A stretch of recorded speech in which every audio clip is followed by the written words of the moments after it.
में उसने गाली वाली बकना चालू कर दिया मेरे को, अश्लील गालियाँ दी। ये लोग तो ऐसे हैं, ऐसे दुनिया भर का मेरे को बोला कि प्रधान आरक्षक ने बिना गलती के मुझे मारा, भरत जैन को जो हटाना। वीडियो तो मेरे पास आए तो बताए मेरी बहन के साथ बहुत ऐसा ऐसा साहिल ज्वेलर्स वाले ने किया है करके। साहिल ज्वेलर्स के जितने भी ब्रांचेज है वो सब ब्रांचेज में धरना प्रदर्शन ऐसा होगा कि वो अपना दुकान ही नहीं चला पाएगा ढंग से, सही ढंग से।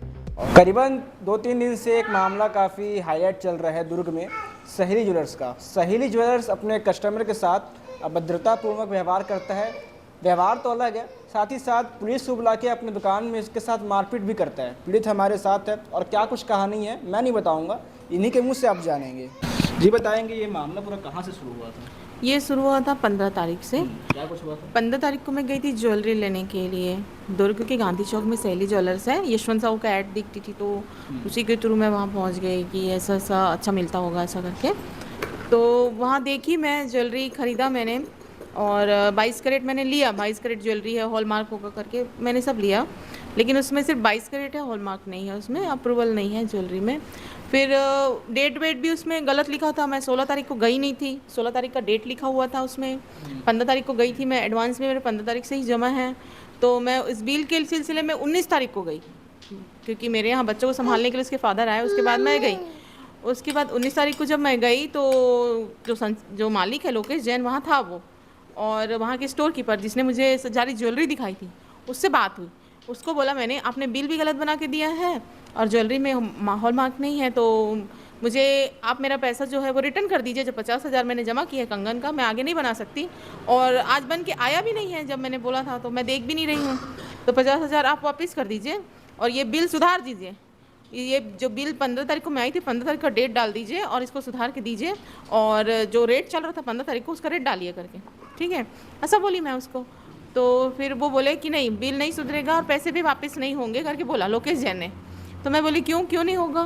तो बोलता है कि नहीं हमारे यहाँ पैसे वापस नहीं होते हैं, हम लोग बिल ऐसे ही बनाते हैं। तो मैं बोली ठीक है, तो मेरा पैसा आप वापस कीजिए, मुझे अभी यहाँ मैं काउंटर में जमा की हूँ, मेरा पैसा आप इज्जत से वापस कर दीजिए, मैं अपने घर जाऊँगी ऐसा करके। तो फिर उसी में ही लोकेश एकदम एग्रेसिव हो गया। एग्रेसिव मतलब दिख भी नहीं रहा है कि वो एग्रेसिव है, मुझे मेरे तरफ हो गया, एकदम आँख दिखाने लगा मुझे, एकदम इतना ज़ोर से तो नहीं लेकिन धीरे धीरे गालियाँ बकने लगा। मुझे जो सुनाई दे उतना गालियाँ बकने लगा वो। तो फिर मैं बोली मैं यहाँ तेरे गाली वाली खाने नहीं आई हूँ, मुझे भी गाली बकने आता है करके मैंने भी दी, ठीक है। फिर उसको बोली मैं जब मैं पैसे यहाँ जमा की हूँ तो मेरा पैसा वापस करो तुम लोग, 50,000 रुपये। कितना रुपया था? 50,000। 50,000 रुपये जमा है आपको गहना वापस करना था जो भी आपने लिया था। जी। तो मैं बोली इसे भी रख लो आप लोग, इसे भी रख लो, जब बिल ही नहीं सुधार सकते तो इसे भी रख लो ये गहने को, और इसका पैसा भी दे दो और 50,000 भी मुझे मेरा वापस कर दीजिए, मैं कहीं और से ले लूँगी, मुझे यहाँ से नहीं लेना है ऐसा करके। उतने में ही लोकेश बोला कि नहीं आप कहीं कोर्ट में जाओ, थाने में जाओ, वहाँ से वापस होगा, यहाँ से नहीं होगा। तो मैं बोली कोर्ट थाने में नहीं जाऊँगी, मुझे यहीं से चाहिए मेरा पैसा, मैं वहाँ नहीं जाऊँगी, मैंने वहाँ जमा कारण नहीं नहीं पूछा आपने कि कोर्ट वापस क्यों करेगा जब पैसा हमने आपको दिया और कुछ केस भी नहीं हुआ है, तो कोर्ट वापस क्यों करेगा? तो वो ऐसे ही बोला, वो वही जाने कि क्यों ऐसा बोला मेरे साथ में। उस बात को सुन के मैं इतना एग्रेसिव हुई कि मेरे इतना गुस्सा आया मुझे कि मैंने कहा कि मेरा पैसा वापस लौटाओ, नहीं तो मैं STFC थाने में कंप्लेंट करूंगी तुम्हारी, ऐसा करके अपने थाने में कंप्लेंट करूंगी। उसी में उसने गाली वाली बकना चालू कर दिया मेरे को, अश्लील गालियाँ दी। ये लोग तो ऐसे हैं, ऐसे दुनिया भर का मेरे को बोला कि ये लोग बोलने को तो बहुत कुछ बोला है लोकेश जैन ने मुझे, जिसका भरपाई वो इसी जन्म में करके जाएगा वो। तो जो भी आपके साथ वहाँ पर हुआ आप सब सही आरोप लगा रहे हैं? CCTV कैमरा वहाँ पर लगे हुए थे? CCTV फुटेज है, उसने पुलिस को बुलाया मेरे लिए कि तुमको पुलिस लेके जाएगी, थाने में बैठाएगी, तुम्हारे ऊपर FIR करेंगे हम लोग, ऐसा करके बोला उसने मेरे को, वहीं पे पहले ही बोल दिया था अभी आ रही पुलिस, तुम कहाँ जा रही हो करके बोल ही रहा था वो मेरे को। तो मैं बोली कि पुलिस को बुलाओगे तो मेरे को किस बात का वो लेके जाएगी, क्या कारण से लेके जाएगी, जब तुम मेरा पैसा लियो तो तुम दे दो, मैं चली जाती हूँ ऐसा करके। तो उन्होंने बात नहीं मानी, फिर भरत जैन को बुलाया, मदन जैन को बुलाया, अपने जो भी वहाँ पे सराफा व्यापारी लोग थे उन लोगों को बुलाया, उन्होंने वो सब मिलके मेरे को धमकाने चमकाने लगे, जो सारा CC फुटेज में कैद हो गया है। अब वो लोग कितना CC फुटेज देते हैं नहीं देते हैं ये तो उनके ऊपर है, मेरे ऊपर नहीं है, वो उनके ऊपर में है कि वो लोग कितना सही जांच में आता है, ये शासन जानती है। लेकिन प्रधान आरक्षक ने बिना गलती के मुझे मारा, भरत जैन को जो वीडियो हमने देखा है, वीडियो मारपीट का उसमें दिखाया जा रहा है, पहले जो लेडीज़ कांस्टेबल है उसने आपके ऊपर हाथ उठाए, साफ साफ वीडियो में नज़र आ रहा है, तो हाथ उठाने का कारण क्या था? कारण तो ये था कि भरत जैन को उसको हटाना चाहिए था। भरत जैन मुझे मारने के लिए आ रहा था कि अभी यहीं मारूंगा, चुप चुप रहे, नहीं मिलेगा पैसा करके। कौन से थाने के कांस्टेबल थे? वो कोतवाली की थी, कोतवाली दुर्ग की। तो वहाँ से बुलाए थे, वहाँ के थाने वाने सब हमारे कब्जे में है बोलते हैं वो लोग, नेता वेता सब हमारे, इसलिए मेरे लिए कोई सपोर्ट में नहीं आ रहा है ना, थाने वाले कोई सुनवाई नहीं किए मेरा। तो वो उनका पक्ष लेके, उनकी बात लेके मुझे ज़ोरदार थप्पड़ मारी है कि मैं वो उनसे बात करके। तो मैं बोली कि मेरी क्या गलती थी कि मुझे वो हाथ लगाई, किस अधिकार से, किस कारण से वो मेरे को मारी है, कौन से अधिकार से वो मेरे को हाथ लगाई। उसे कह रहे हैं कि वीडियो आधा है, उससे पहले भी कुछ हुआ था, ऐसा कुछ भी मामला है? नहीं, वो सारा पूरा वीडियो है जो चल रहा है, सीसी फुटेज भी है कि वो किस तरीके से अभद्र व्यवहार कर रही है मेरे साथ में, मेरे को थाने ले जाने की कोशिश कर रही है, बैठाने की कोशिश कर रही है थाने में, और बोल रही है कि मैं FIR हम लोग लिखते हैं। ऐसा कुछ नहीं करते वो लोग मेरे साथ। जब उस समय वो लोग साथ नहीं दिए, उसके सामने मेरे को भरत जैन मारने के लिए तमतमा गया था, सामने के लिए आ गया था, तब वो भरत जैन को नहीं बोली, कुछ नहीं बोली वो। तो वो कहाँ से वो मेरा साथ देती, वहाँ पे उल्टा मेरे साथ मारपीट गाली गलौज की है वो पूरा। थाने में भी आपको ले जाया गया? थाने में भी मेरे को लेके गए, कुछ हुआ था? मेरा कपड़ा भी फाड़ी, वही फाड़ी है लता प्रधान आरक्षक ने, वही क्या बोलते हैं सहेली ज्वेलर्स में, पूरा मेरा कपड़ा फटा हुआ है सामने से, और बाहर निकल रही हूँ मैं। कुछ हुआ था? थाने जाने के बाद तो मेरी सुनवाई बिल्कुल नहीं हुई, मुझे अपराधियों के बीच में बैठा दिया गया कि मैं अपराध की हूँ, तुम मुजरिम हो, ऐसा बोल दिया गया। नवीन राजपूत ने आधा अधूरा वीडियो देखा और तुरंत फैसला सुना। नवीन राजपूत है कोतवाली का प्रधान थाना प्रभारी और TI है वो, उसने आधा अधूरा वीडियो देखा और FIR को कंप्लीट कराया और मुझे MLC करवा के सीधा सेक्टर 6 महिला थाने में बैठा दिया रात भर, जबकि उसको पता था कि मेरी छोटी सी बच्ची है। हाँ, ये मेरी बच्ची है, ये साल भर की है, मेरी बच्ची है। उसको बता रहे थे मेरे घर वाले कि आप ऐसा मत कीजिए, उनकी भी सुनिए। मेरा आवेदन भी नहीं लिया नवीन राजपूत ने, बिल्कुल नहीं लिया है मेरा आवेदन को, ना ही मेरी बात सुनी गई है, ना ही मुझे समझा गया है वहाँ पे, जबकि मेरा पूरे चेहरे में खून, उसके मार के निशान थे, मेरा कपड़ा फटा हुआ था, बिल्कुल नहीं सुना गया। उन्होंने सराफा व्यापारियों का आवेदन हंसते हंसते स्वीकार किया।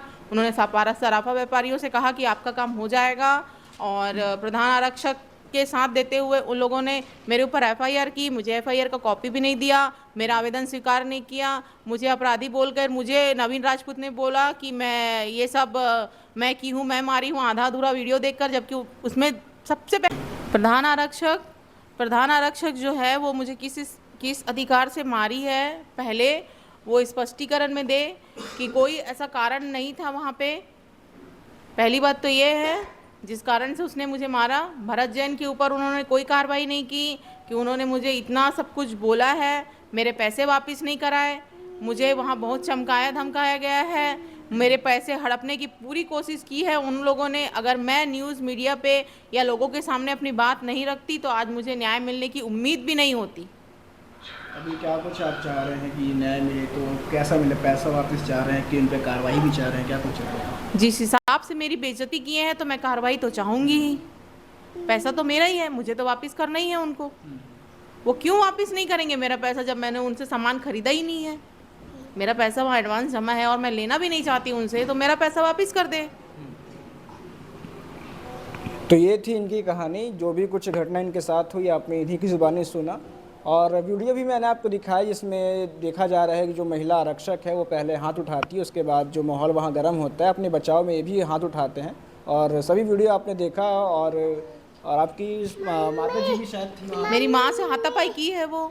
मेरी माँ कई बार बोल रही थी कि मत मारो, रहने दो, हो गया मैडम करके, फिर भी उन्होंने उस चीज़ को ना सुनते हुए एकदम एग्रेसिव गुंडागर्दी करते हुए, पुलिस की वर्दी में गुंडागर्दी की है वहाँ पे। बाउंसर बनी है वो सहेली ज्वेलर्स का। जिस हिसाब से देखा जाए तो वो हमारी रक्षक नहीं है जनता की, वो हमारी भक्षक बन के, हमारा सपोर्ट ना करते हुए, पूरा जांच पड़ताल में शामिल ना होते हुए, उन्होंने एक तरफा फैसला करते हुए मेरे हाथ उठाया है और बेइज्जती करते हुए मारा है मुझे बीच बाजार में, आदमियों के सामने मेरा कपड़ा फाड़ा है उन्होंने। ये बहुत गलत किया है उन्होंने मेरे साथ में। एक गंभीर विषय ये है, मामला है 19 तारीख का और आज है 29 तारीख, मतलब करीबन 10 दिन हो गए हैं, लेकिन पीड़ित को अभी तक इंसाफ नहीं मिल पाया है। क्या सहेली ज्वेलर्स इतना बड़ा है कि जो दुर्ग जिले का प्रशासन है, पुलिसकर्मी है, वो सभी उनके सपोर्ट में आ गया है? एक पीड़ित महिला है जिस हिसाब से ये अपना पक्ष रख रही है, बता रही है, एक पीड़ित महिला है, क्या इनको इनका हक दिलाने के लिए अब किसको आना पड़ेगा? मैं संगठन के पास गई थी। कौन सा के पास गए थे? फिर मैं बहुत सारी जगह पे एप्लीकेशन दी हूँ सर। SP सर बोले जांच होगा, तो यही जांच पहले कर लेते, फिर मेरे ऊपर एफआईआर करते भी कि कौन किसको मारा है पहले करके। हाँ, नवीन राजपूत ने बिना जांच पड़ताल के, बिना किसी से सुने सुनाई में बात में विश्वास करके मेरे ऊपर एफआईआर कर दिया, मुझे कोर्ट में मुजरिम साबित करने के लिए पीछा पड़ा हुआ है। हाँ, मेरे से इतनी दुश्मनी, किस बात की दुश्मनी है बताइए? मेरा ही पैसा है वो, मैं अपना पैसा नहीं लूँगी तो कौन लेगा? मुझे चुप कराने का क्या मतलब है? कितने लोगों का पैसा हड़प के बैठे हैं वो लोग, जो मेरे साथ भी ऐसा ही कर रहे हैं। तो ये पूरी इनकी कहानी रही और हम अपने चैनल की तरफ से जांच की मांग करते हैं और जितनी जल्दी जांच हो, जितनी जल्दी कार्रवाई हो, जो भी दोषी पाया जाए उसको सज़ा ज़रूर होनी चाहिए। अगर मान लीजिए ये पीड़ित हैं तो जो इनके साथ हुआ है ये आने वाले समय में किसी और महिला के साथ ना हो, क्योंकि अगर कार्रवाई नहीं होती है तो जो लोग करने वाले हैं उनका मनोबल और बढ़ जाएगा और आने वाले समय में और महिलाओं के साथ ऐसा हरकत करेंगे, सभी का पैसा लूटेंगे। तो देखते हैं क्या कुछ कार्रवाई होती है और इस विषय में हम जो भी वैधानिक अधिकारी होंगे उनसे हम बात करने की कोशिश करेंगे। शिवसेना के जिला सचिव हमारे साथ है और अक्सर हम देखते हैं कि जो पंकज नायर है अक्सर हमारे साथ कई मुद्दों पे काम करते हैं, कई वार्डों के मुद्दे उठाते हैं, कई महिलाओं के मुद्दे उठाते हैं। इस मामले भी शिवसेना के द्वारा पंकज नायर हमारे साथ है। तो भाई किस प्रकार से इस मामले को आपने देखा और संज्ञान में लिया? मैं इस मामले को तो इस तरीके से देखा हूँ कि एक महिला के साथ में गलत हुआ है, तो मैं सोचा कि इस महिला का कोई सपोर्ट नहीं कर रहा है, ना शासन कर रहा है, ना प्रशासन कर रहा है, ना कोई संगठन के दल वाले कर रहे हैं। तो कहीं जाके इनके जो भाई जो है वो भिलाई में आए थे कि पंकज नायर कौन है करके भिलाई में, तो मेरे पास आए तो बताया मेरी बहन के साथ बहुत ऐसा ऐसा साहिल ज्वेलर्स वाले ने किया है करके। तो मैं चाहता हूँ कि इस चीज़ पे कार्रवाई करूँ। तो फिर हमने क्या किया, सबसे पहले आवेदन बना के हमने पहले सबसे पहले आईजी साहब को दिए, जो अभिषेक टांडी जी है जो है सांडी जी, तो उनको दिए। तो उनसे मेरी बात हुई तो उन्होंने बोला कि हम इस पर कार्रवाई करेंगे, आप ये चीज़ डीएसपी साहब को दो। तो उसके बाद में फिर हमने दूसरे दिन ऐसा मुद्दा उठाया है कि जो नवीन राजपूत है, जो टीआई है कोतवाली थाने का, उससे मैं खुद बात किया हूँ, जबकि कोर्ट आदेश ये देता है कि आप 24 घंटे के अंदर या एक दिन के अंदर आपको है ना महिला कोई भी आरोपी हो उसको ले जाके आपको कोर्ट में पेश करना है, ना कि आप उसके ऊपर बिना परमिशन के आप कोई भी प्रार्थी को मार सकते हैं या कोई भी आम आदमी को भी नहीं मार सकते। तो जो प्रधान महिला आरक्षक जो है लता साहू जी ने, उन्होंने मारने का कारण क्या, रीज़न क्या, उन्होंने वो जो एक महिला को मारी है। तो मैं चाहता हूँ कि उनको सस्पेंड किया जाए, टीआई जो है नवीन राजपूत को, और जो कांस्टेबल जो महिला लतेश साहू है उनको भी सस्पेंड किया जाए। आगे किस प्रकार से इस पे मांग कर रहे हैं और अभी क्या कुछ कर रहे हैं? मैं आगे इस प्रकार का ही मांग कर रहा हूँ, अगर कोई न्याय नहीं दिया इनको, मैं तो इनको अपनी बड़ी बहन मान चुका हूँ। तो साइली ज्वेलर्स के जितने भी ब्रांचेज़ है वो सब ब्रांचेज़ में धरना प्रदर्शन ऐसा होगा कि वो अपना दुकान ही नहीं चला पाएगा ढंग से, सही ढंग से।